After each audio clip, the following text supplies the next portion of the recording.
Halos patapos na nga ako mamili guys at inutusan ko nga yung aking asawa na bumili ng jelly juice. Ano? Wala yung jelly. Nakuha mo? 2 minutes daw. Dali natin pa.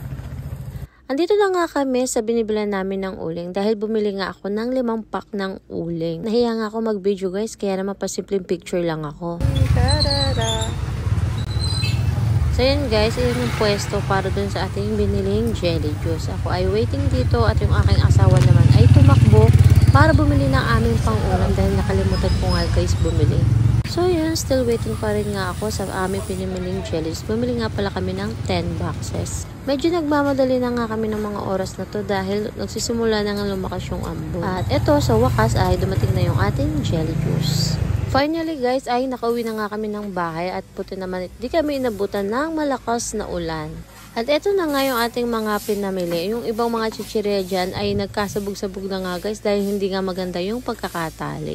So fast forward na nga mga kasari. Ito nga at ako ay nagre-repack naman ngayon ng mga mantika dahil naubusan nga kami ng mga nakarepack. At dinner time na nga guys, inabutan na nga ako ng hapunan dito at hindi ko pa rin natatapos yung ating mga displayin. At habang ako ay nagre-repack ng ating mantika ay nagsalang na rin ako ng aming mga labahin. O diba, dito sa aking kaliwa ay naglalaba, dito sa aking harapan ay nagre-repack at sa aking kanan naman ay ang aming tindahan na ating pagdidisplayan.